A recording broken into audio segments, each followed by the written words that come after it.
presión auricular, ¿cierto? ¿Y el complejo QRS dónde debe estar, hijo?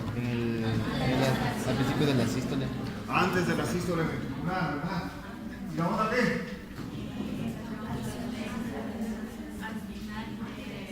Antes de la relajación. ¿Vale? Al final de la contracción o antes de la diástole. Antes de comenzar la diástole, ¿no es cierto?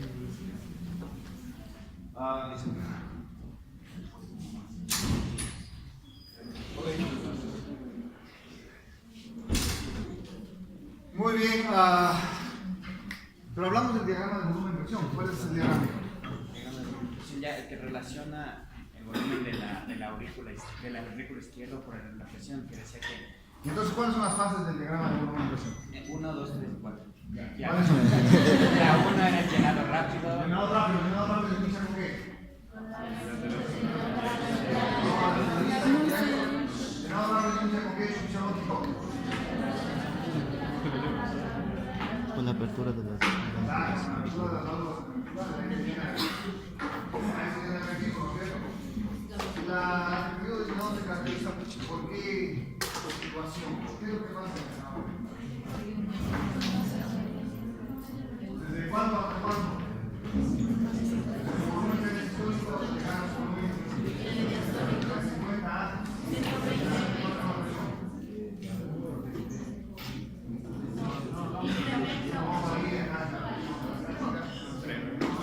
Un periodo de llenado. El periodo de llenado termina con qué dicha? Con el cierre de la válvula mitral, la aurículo ventricular, ¿verdad? Con eso termina el periodo de llenar. Y comenzamos una nueva fase, la fase 2 del diagrama de volumen de presión, que es la progresión subvolumétrica que se caracteriza por. Es la 3. Como había volumen, aumenta la presión. ¿Hasta cuánto? Hasta 80 milímetros de mercurio, que se da un nuevo hecho fisiológico, que es Un periodo de. que se abre la válvula aórtica, y comenzamos una nueva fase del diagrama, que es la fase de eyección, con una válvula aórtica abierta, el ventrículo podrá vaciar la sangre hacia la aorta, ¿verdad? Comenzamos una fase nueva, que es la fase de eyección, que se caracteriza por La salida de sangre hacia la aorta. Y la presión es igual. Entre el ventrículo. eso, disminución de volumen. Y ¿qué pasa con la presión? Aumenta su valor máximo de 120. Y la fase 3 finaliza con. No.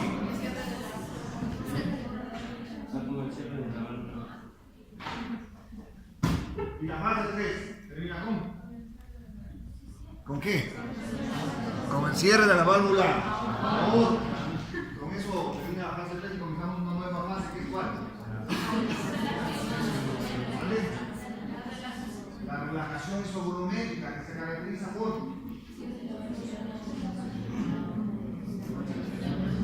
¿No hay qué? En nuestro ventrículo no hay variación de qué. Hay una variación de. Aquí inicia o termina con su volumen de.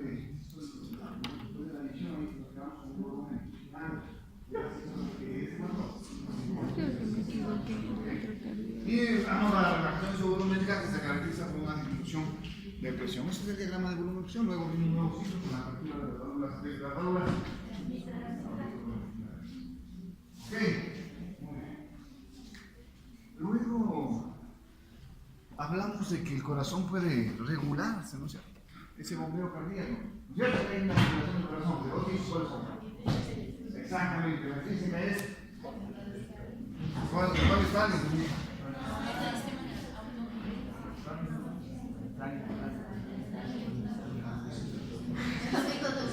No, dime cuál es la física.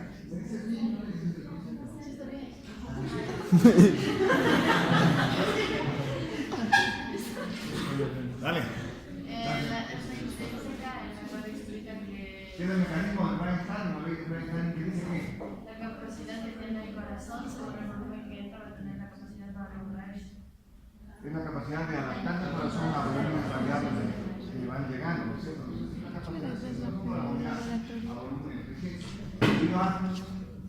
Porque los filamentos de quina y miocina se encuentran mejor alineados. Exactamente, mejor superpuestos. ¿Ok? Por eso está el mecanismo extrínseco, ¿cuál es? Correcto, el simpático que hace extrínseco. Ande, no, a la señorita, vamos, simpático, ¿qué hace?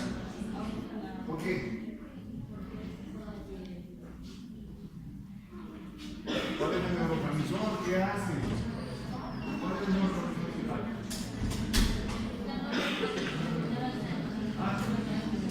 Adrenalina y noradrenalina pues son generalmente sobre la función cardiovascular. ¿Qué son la adrenalina y noradrenalina? Excitadores, estimulantes. No era que se activa el corazón, falta de alegría, ¿no? Correcto, mucha más fortaleza, ¿ok? Muy bien, y luego vemos el sistema parasimpático. ¿El parasimpático qué hace? El parasimpático va a disminuir la contracción. La frecuencia cardíaca. No sé si disminuye la contracción.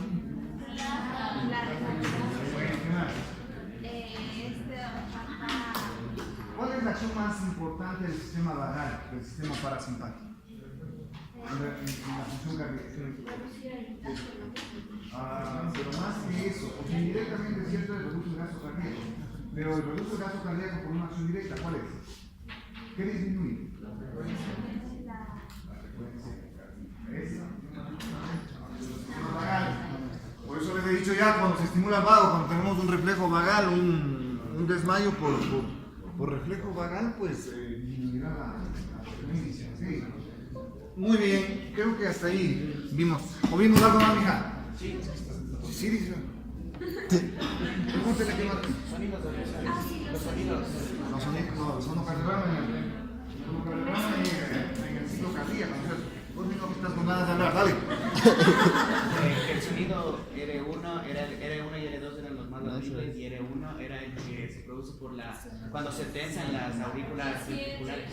Cierre de tensión de las aurículas ventriculares.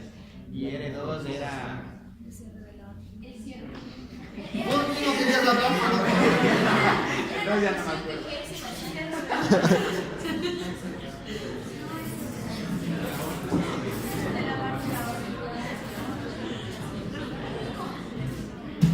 te ayudaba a todo el mundo, no, te ayudó a vos,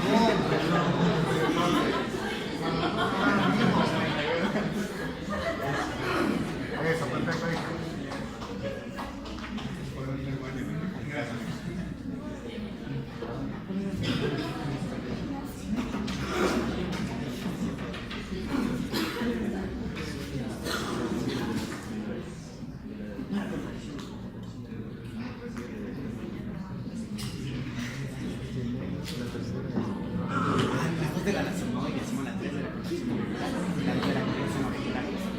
Los 4 ruidos cardíacos son el primero, el celo de la aurícula auricular, el segundo, el de la cimolla, el tercero, fase de llenado rápido y el cuarto es de la sístole auricular, ¿no? Clarito, todo esto.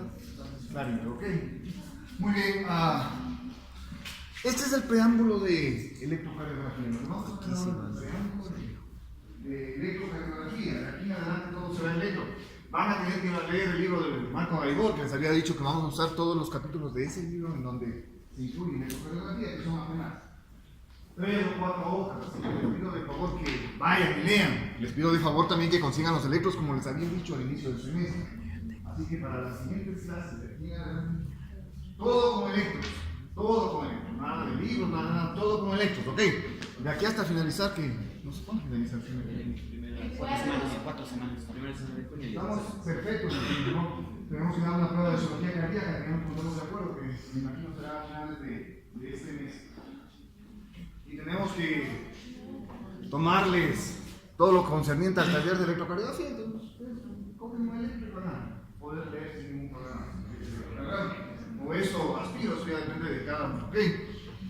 Muy bien, entonces este es el preámbulo de electrocardiografía. Recordarles simplemente que nosotros tenemos en nuestro corazón un sistema que se encarga de desencadenar potenciales de acción, es decir, una fuente de energía que nos da potenciales de acción. una central eléctrica, en otras palabras, que es la que genera electricidad para que el corazón pueda despolarizarse y en último término pueda contraerse y relajarse cuando se repolariza. Ese es el sistema cardioeléctrico que lo vamos a ver el día de hoy. No olviden que el electrocardiograma no es más que el registro de esa actividad eléctrica que lo vamos a ver hoy. Por lo tanto, conocer lo que vamos a analizar en esta clase es importante para que ustedes puedan determinar con precisión cómo está estructurado un electrocardiograma. Muy bien, recuerde el corazón, recuerde las dos aurículas, los dos ventrículos. El sistema cardioeléctrico está estructurado así, ¿no? Dos nódulos realmente, un sinusal y un aurículo ventricular. Ojo, que los dos nódulos están en la aurícula, ¿eh? El uno cerca de la desembocadura de las venas cavas y el otro acá, pues posterior y sobre la válvula tricúspide. ¿Okay? De ahí hay conexiones entre los dos nódulos, que son las vías internodulares anterior, media y posterior, y hay una vía que se va hacia la aurícula izquierda, que es el haz de Boswell, ¿no es cierto? De Boswell, ¿ok? Que es la que lleva la corriente. Es tal cual, aquí se genera la electricidad como una central hidroeléctrica. Ustedes hagan una imagen de esto como una central hidroeléctrica. Aquí se genera la electricidad y de ahí pues tenemos que tender cables, ¿no es cierto? Para distribuir la electricidad en todo el país. Lo mismo pasa acá. Debemos tender cables ¿para qué? Para que este flujo de corriente llegue a todo el corazón. Y entonces los primeros cables se tienden naturalmente en las aurículas, con estas fibras interauriculares y con el haz de Boswell, ¿no es cierto? Y entonces, así es como llegamos a las aurículas. Luego hay un haz que está justamente aquí, en la división entre las aurículas y los ventrículos, que es el haz auriculoventricular, antes llamado haz de His. ¿Ok?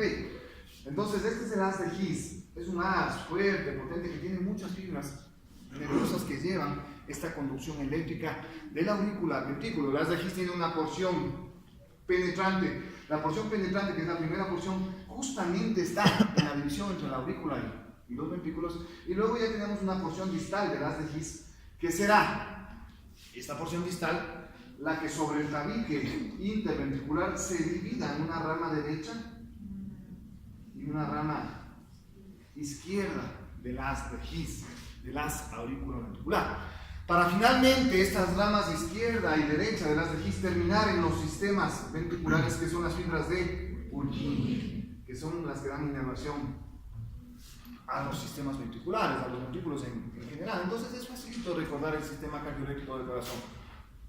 Una central donde nacen los potenciales de acción, que es el nódulo sinusal, y de ahí distribuimos a las aurículas a través de las haces interauriculares o internodulares.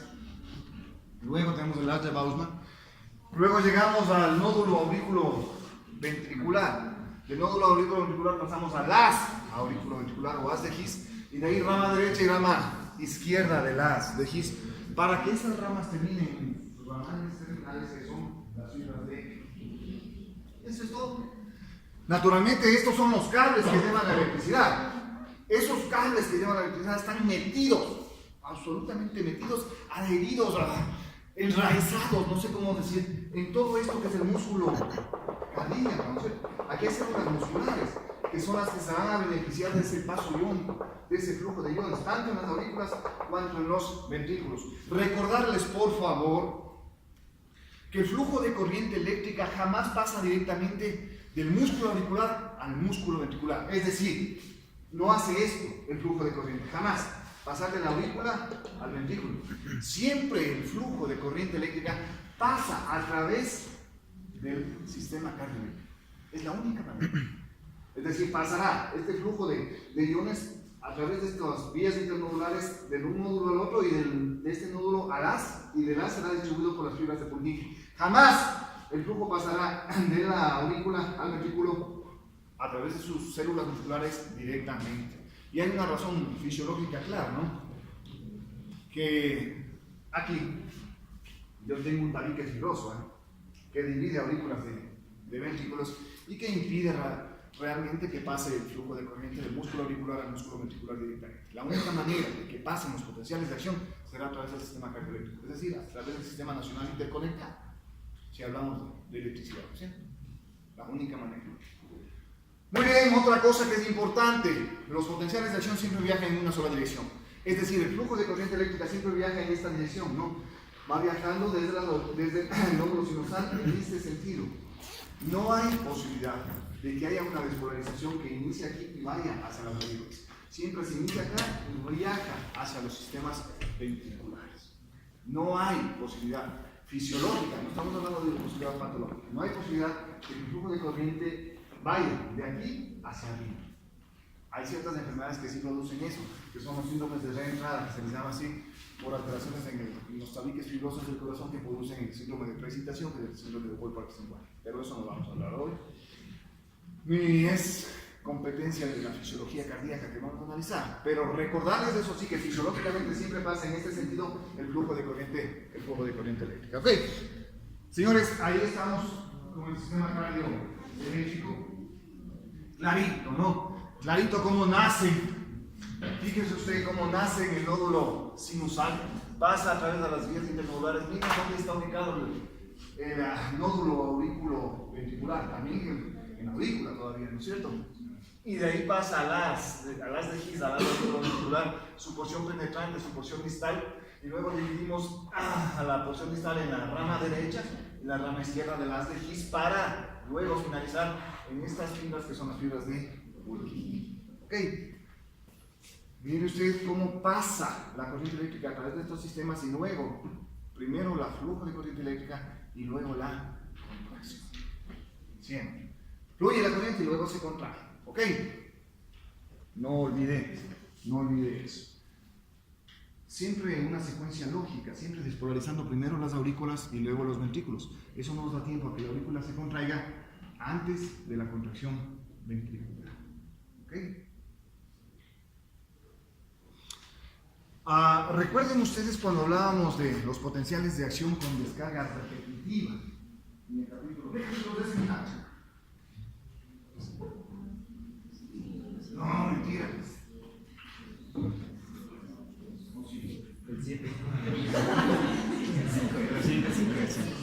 Era 5 de potenciales de acción. Ok, entonces recuerda usted cuando hablábamos de los potenciales repetitivos, los potenciales de tejidos. Este es un ejemplo claro de ese tipo de potencial. Ok, ¿cómo se da el potencial de acción? Vamos a hablar del potencial de acción generado aquí, en el nódulo sinusal. Recuerda usted la fibra cardíaca, ya sabe usted cómo es, ¿no? Tiene reposo, despolarizo, meseta, repolarizo y nuevamente reposo. Todas las células musculares que están aquí, el músculo cardíaco hace eso. Pero ¿cómo es el potencial de acción aquí? En las fibras del nódulo sinusal, ¿ok? Que son fibras que no son contráctiles realmente, no tienen casi filamentos, son fibras especializadas para transmisión eléctrica, ¿ok? Y entonces estas fibras tienen un potencial de acción diferente, ¿no? Un potencial de acción diferente que hace esto más o menos.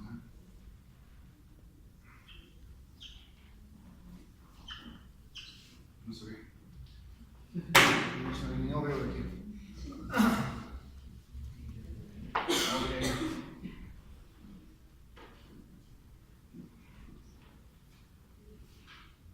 Algo así.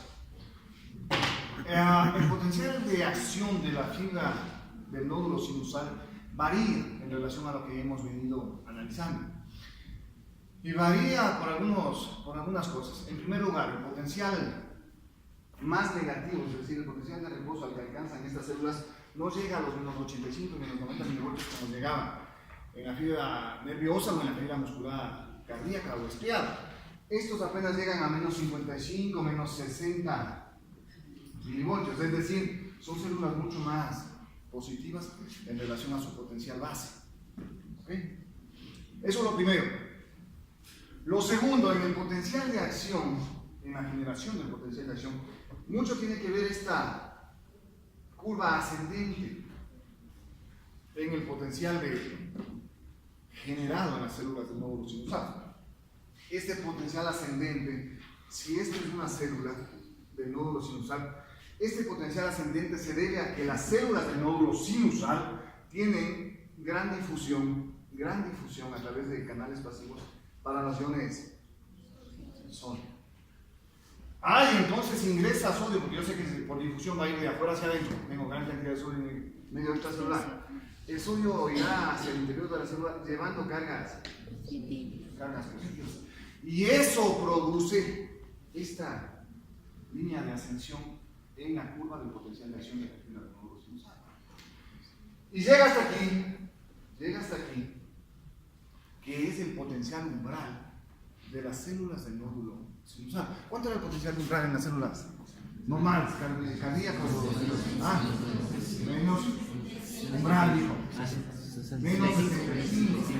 Recuerde usted, aquí en la fibra cardíaca, si nosotros hacemos el potencial de acción en la fibra cardíaca, de menos 85, menos 90, le vamos a llegar a un potencial umbral para que se desencadene un potencial de acción. Ese potencial umbral está alrededor de menos 65 milivoltios. Miren que el potencial de reposo, el potencial de membrana base en la célula del nódulo sinusal es apenas de menos 60, es decir, es mucho más positivo que esa de allá. Y entonces, naturalmente, el potencial umbral también será más alto, más positivo, ¿verdad? El potencial umbral en las células del nódulo sinusal llega alrededor de menos 40 milivoltios. De manera que cuando este flujo de sodio hacia el interior de las fibras del nódulo sinusal hace que la membrana llegue a menos 40, se desencadena que es el potencial de acción de las fibras del nódulo sinusal. ¿Ok? Y esto sí es conocido para ustedes. El potencial de acción tiene despolarización, tiene repolarización, y los canales de potasio permanecen en las fibras del nódulo sinusal más tiempo, o ligeramente, un ligero tiempo más abiertas. Y eso produce este periodo de acá que se conoce como la hiperpolarización. ¿Okay? Entonces, estos son las fases del potencial de acción en las células del nódulo sinusal. ¿Okay?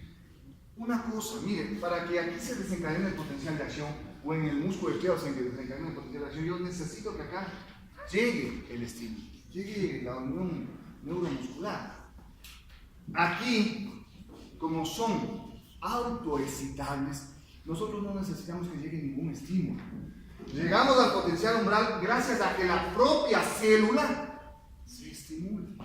¿Y cómo se estimula la propia célula? Permitiendo el ingreso de cargas positivas, es decir, a través de sus canales de sodio que permiten que la célula vaya aumentando su potencial eléctrico hasta llegar a su potencial umbral, que es 40, y ahí sí desencadenar los fenómenos que ustedes ya conocen: despolarización, depolarización, y como les explico, pues se hiperpolariza porque los canales de potasio permanecen más tiempo abiertos. ¿Ok? Muy bien. Y entonces la despolarización se da por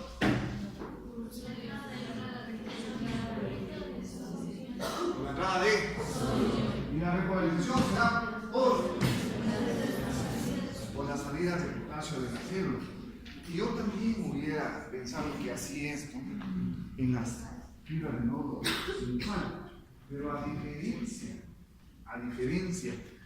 de todo el resto de tejidos realmente que trabajan con potenciales de acción, en el nódulo sinusal la despolarización no se da por los canales de sodio operados por voltaje. Esta despolarización aquí, en las fibras del nódulo sinusal, de lo que estamos analizando, se da por la apertura de los canales de calcio, sodio operados por voltaje. Ojo con esta diferencia que es sustancial. Es decir, que aquí la despolarización no se da porque se abrió el canal de sodio, se abrió porque se estimuló el canal de calcio, sodio operado por voltaje, que saben que es un canal que también permite algo de difusión de sodio, pero naturalmente son canales de calcio, esencialmente. Y entonces aquí el responsable de generar el potencial de acción será el ingreso de calcio junto con algunos iones de sodio.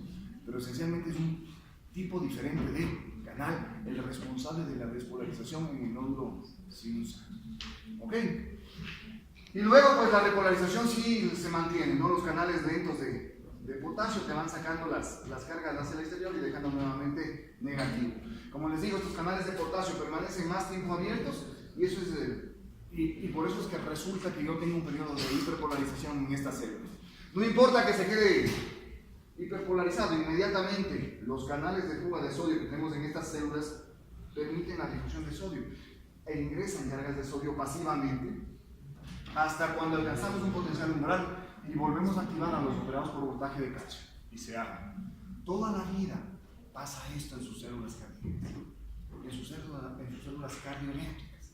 Estas no necesitan un estímulo para generar el potencial de acción. Solitas se autoexcitan gracias a la difusión de sodio. ¿Okay? De manera que vamos alcanzando nuestro potencial umbral y desencadenando potenciales de acción repetitivos. Toda la vida hacemos esto, toda la vida. ¿Okay? Estas descargas de potenciales de acción hacen que al nódulo sinusal se le conozca como el marcapasos cardíaco. Es el marcapasos cardíaco. Y la despolarización del nódulo sinusal hace que este marcapasos nos dé alrededor, un estímulo de alrededor de cuánto, realmente hay un rango, ¿no?, de normalidad entre 60 y 100 latidos por minuto. Es un rango entre 60 y 80, la normalidad. Si tiene 85, bueno, se asustó un poco, tiene 85, todavía dentro de lo normal. Luego va al médico, la abuelita, y llega con 90, bueno, se asustó un poco de ver al doctor con la vaca, 90, sigue estando normal. Pero no es normal que un paciente ustedes encuentren con una frecuencia cardíaca de 120. Ese tiene ya taquicardia, ¿no es cierto? Cuando aumenta la frecuencia cardíaca sobre 100 estamos hablando de taquicardia. ¿Okay?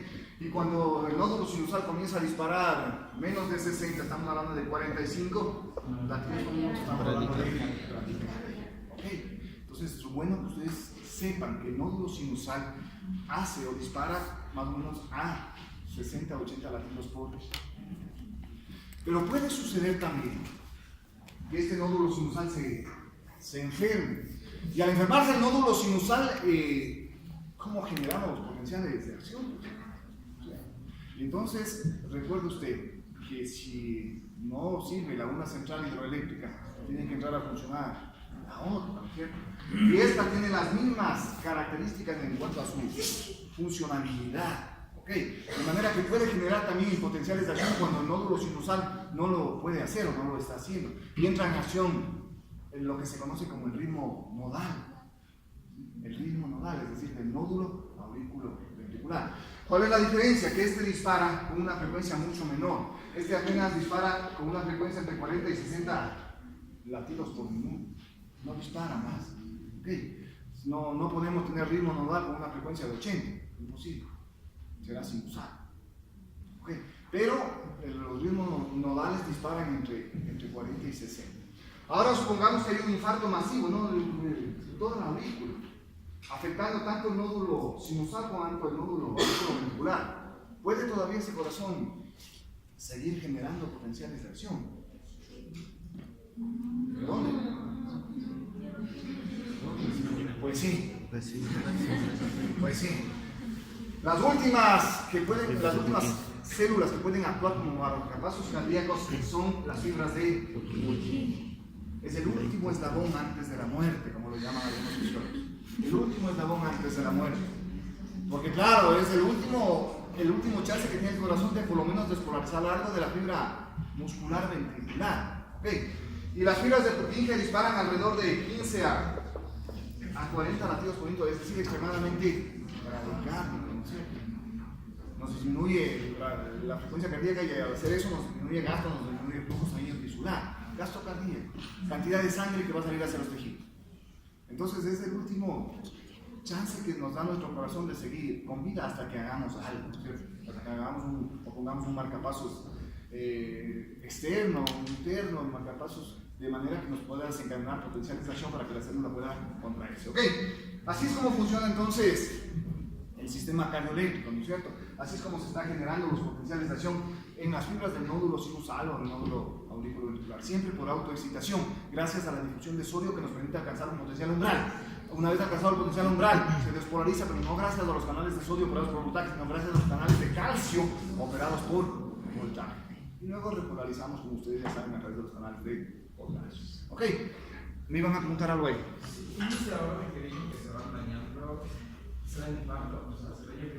No, todo depende de dónde te infartas. Si tú te infartas en la punta del corazón, deja de llegar sangre acá, ¿qué tiene que ver esto? Nada, esto sigue haciendo bien. Lo que no vas a tener es una eficacia para la contracción, porque estás con un infarto de la punta cardíaca. Okay. Vértice cardíaco, o sea, depende de dónde te infartas. Los infartos de base cardíaca, sí afectan el nódulo sinusal. Y vas a tener arritmias, vas a tener bradicardia, si es que el nódulo sinusal deja de recibir sangre. No vas a despolarizar, no tienes sodio. ¿Ok?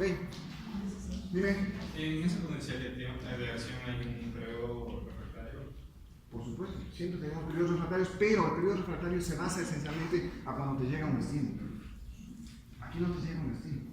Aquí la misma célula autogenera a través de la reducción de sodio. Entonces, hablar de periodo refractario aquí, en este tipo de células, no es tan válido, porque no tienes un estímulo que te vaya llegando. ¿Sí? ¿Okay?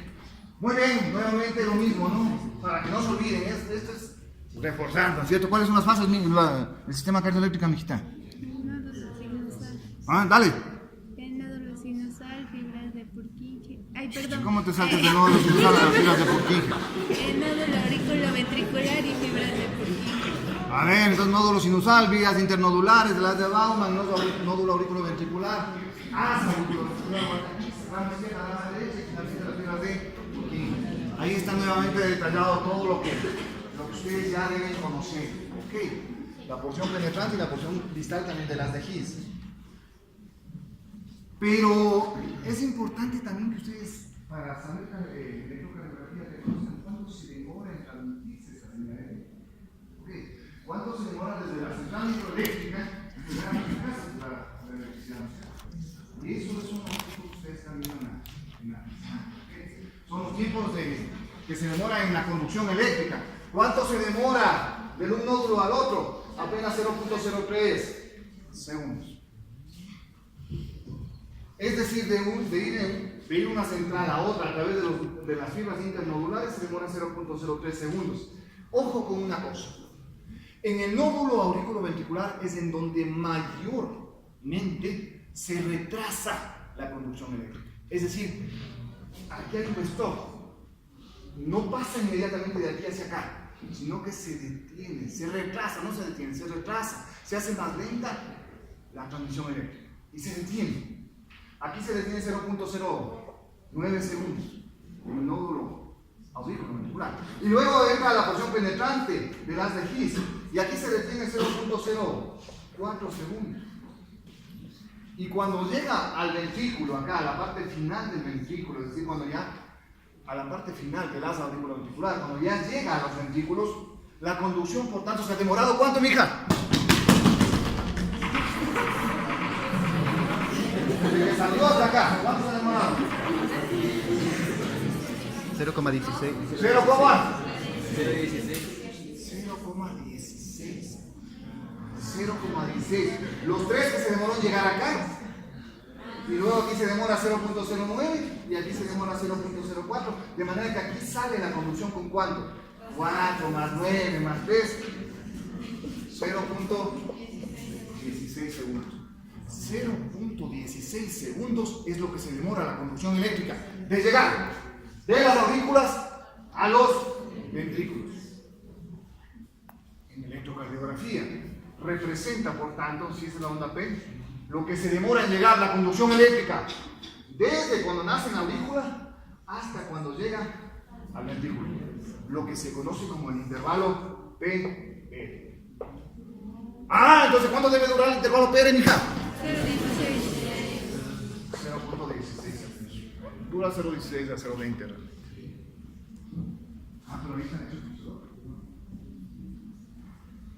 es por cuánto se demora la conducción eléctrica, ¿ok? Y entonces sale con 0.16 a los sistemas ventriculares, a la rama izquierda y derecha, y ahí comienza una conducción rapidísima, ¿no?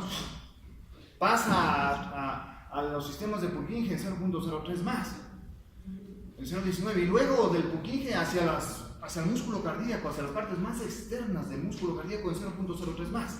De manera que hasta la última fibra cardíaca, la más externa, todo el trayecto se ha demorado 0.22 segundos.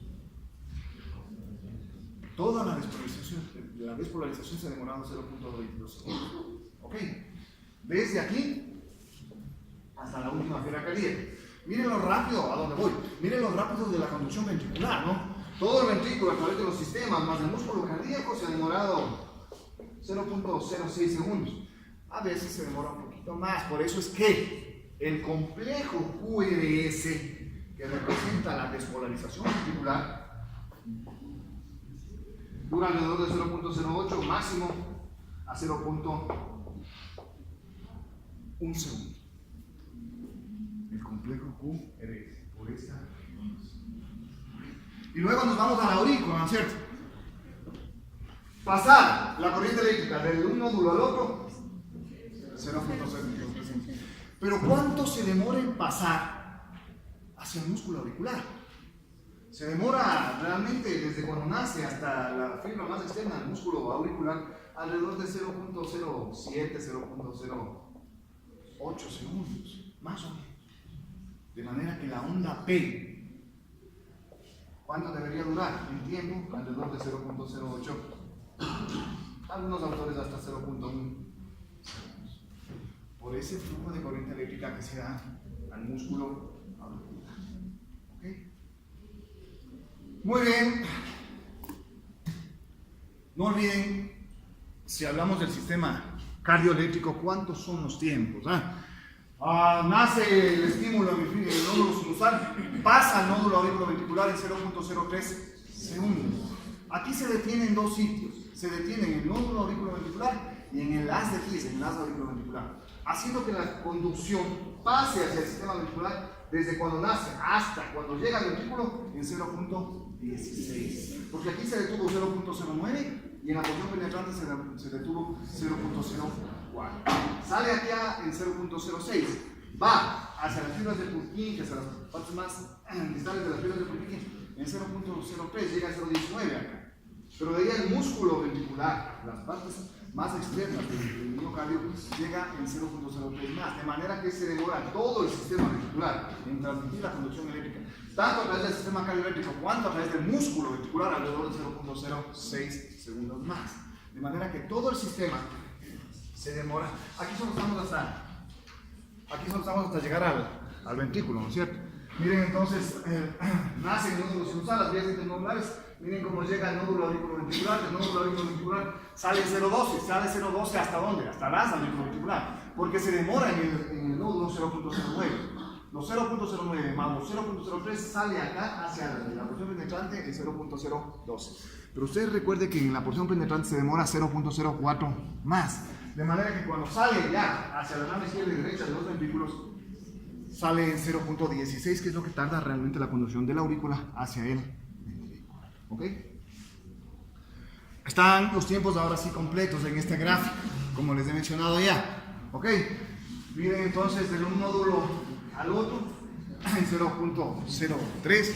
Miren cuánto se demora en llegar a la parte más externa de la aurícula, alrededor de 0.08, 0.09. Por eso es que se dice que la onda P dura 0.1 segundo. Luego miren cómo sale hacia los sistemas ventriculares en 0.16, hasta la parte más interna a través de las fibras de Purkinje 0.19 y hacia las partes más externas del músculo cardíaco en 0.22. Lo que se demora en despolarizar desde que nace el nódulo sinusal hasta la parte más externa del corazón, del músculo ventricular, es 0.22 segundos. Esto no deben olvidarse. Esto que acabamos de ver, por favor, no deben olvidar, que es cómo se está transmitiendo la corriente eléctrica. ¿Cuánto dura la despolarización ventricular? 0.1 segundos máximo. ¿Cuánto dura la despolarización auricular? 0.1 segundos máximo. Es decir, cuánto tiempo se demora en despolarizar la aurícula y cuánto se demora en despolarizar el ventrículo. ¿Cuánto se demora en pasar la corriente eléctrica de la aurícula hacia el ventrículo? 0.16. ¿Ok? Eso es básico para que ustedes puedan entender después electrocardiografía. Creo que luego viene la velocidad. Esto solo es un recorderis de cuán veloz se transmite la corriente eléctrica en las fibras, ¿no? En todas las fibras. En el nódulo sinusal se transmite relativamente lento. En el nódulo auriculoventricular se transmite relativamente lento. ¿Dónde es más rápida la conducción? Siempre en las vías internodulares y en las fibras de Purkinje. O sea, la velocidad extremadamente rápida, ¿no? Miren, 4 metros por segundo, mientras que en los otros nos llegan a 0.005. metros por segundo. Es decir, es importante que recuerden la gran velocidad que tiene las fibras de Purkinje para transmitir la corriente eléctrica. Por eso es que se despolariza rapidísimo todo el vehículo, ¿no? Por la velocidad a la que transmite las fibras de Purkinje.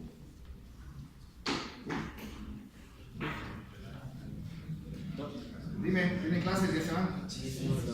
¡Listo! Y esto es lo último ya, ¿no? Naturalmente el sistema simpático y parasimpático afectan nuestro sistema cardioeléctrico, lo afectan. Afectan el núcleo sinusal, lo afectan. ¿Ok? Obviamente el sistema simpático produce sobre el corazón. Entonces aumenta el disparo del nódulo sinusal, por lo tanto causa taquicardia. Si se afecta o si tiene estimulación parasimpática, ¿qué pasa sobre el corazón? Disminuye la frecuencia del disparo, por lo tanto nos da la taquicardia. Eso se detalla aquí. Miren la gran inervación simpática en todo el corazón. Miren la inervación parasimpática, sobre todo sobre quién? Sobre los nódulos sinusales y aurícula ventricular. Por eso tiene que ver sobre todo con frecuencia cardíaca. ¿Ok? Creo que nada más. Finalmente, recordarles de esto, ¿no? Cómo se transmite la conducción, cómo fluye la conducción de un nódulo a otro, a través de las vías internodulares, a través de las fibras de Purkinje, para que se despolarice todo el músculo cardíaco, todo el músculo ventricular. Los tiempos y las características están ustedes a reforzar. ¿Ok? Nos vemos el día de mañana.